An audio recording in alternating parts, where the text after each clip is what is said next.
Railways have always been used to transport many unusual kinds of cargo throughout the years, from rare resources to things too big and heavy to transport by road. One thing most railway cargo has in common, however, is that it must be valuable enough to justify transporting it, as running trains costs a lot of money. With this in mind, I ask you, what sense does it make then for a railroad to start delivering snow?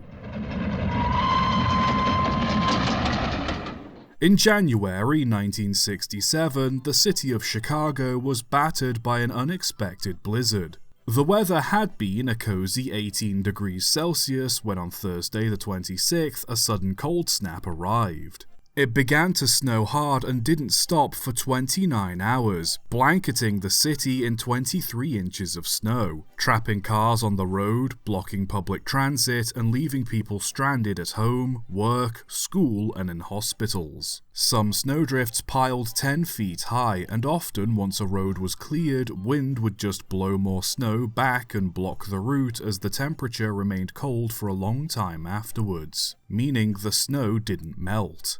More snow arrived on the 1st of February, coating the city in another 4 inches, with a further 8.5 inches coming as a result of a storm on the 5th. The city's entire snowplowing fleet was deployed, with equipment from Iowa, Wisconsin, and Michigan being sent over to help. The city was thrown into chaos as people did their best to clear paths while helicopters delivered food, blankets, and medicine to hospitals and people trapped in cars and buses. Not helping were looters who decided to help themselves to belongings from other people's abandoned cars and took what they wished from stores since the police were either busy or blocked by the snow. 26 people died as a result of the blizzard, with some suffering from heart attacks from spending hours shoveling snow. Not to say it was all doom and gloom, as many people cleared paths through their own neighborhoods, and those who owned cars that could make it through the weather gave rides to anyone who needed them. Most schools were naturally closed, and so many children had fond memories of spending their days off playing in the snow.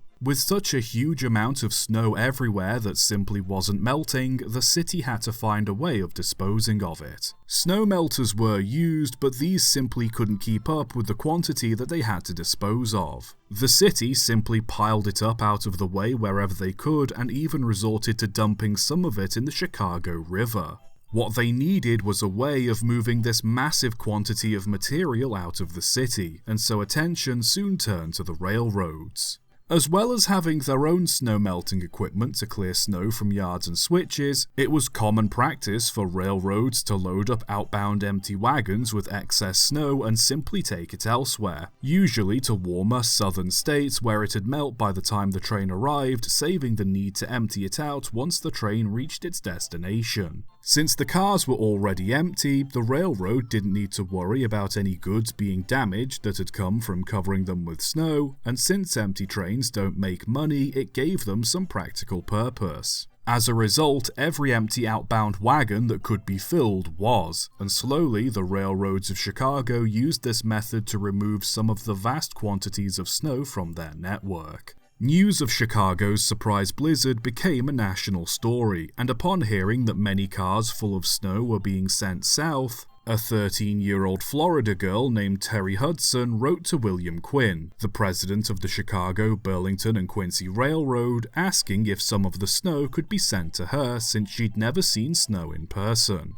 Quinn said he sympathized with the girl's plight, and with nationwide attention already on Chicago thanks to the blizzard, he likely felt that this was a brilliant PR stunt waiting to happen. The Chicago, Burlington, and Quincy Railroad ran fruit trains to and from Florida, usually departing with a load of empty refrigerated cars and picking up fruit from South Florida to bring back to Chicago. With a load of empty refrigerated cars going down to Florida anyway, Quinn had a few of them loaded with leftover snow from the blizzard on the 20th of February and sent them down south. When news of the snow delivery got out, Hudson became quite a celebrity, appearing on multiple talk shows with countless newspapers writing about her delivery of snow.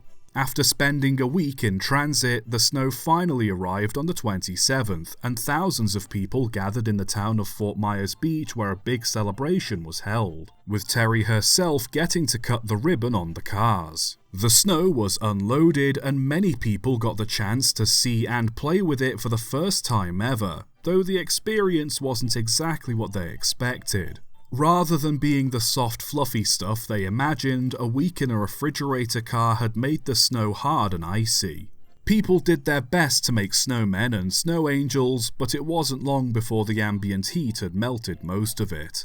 All the same, many people were still glad for the opportunity to have seen snow for the first time, and the railroad managed to get a lot of publicity effectively for free, the only real cost being the time it took to load the cars and stop in Fort Myers. Eventually, the last of Chicago's snow melted away and life returned to normal. The practice of loading snow into empty outgoing wagons continued, and to my knowledge continues to this day, but keeping it frozen and intact isn't much of a priority. As I said, railways have often been used to deliver some strange cargo over the years, but snow might be up there as one of the most unusual goods they've ever transported. Don't expect them to be delivering snow to your door anytime soon, but who knows, maybe they'll make an exception if you ask nicely. Subscribe for more.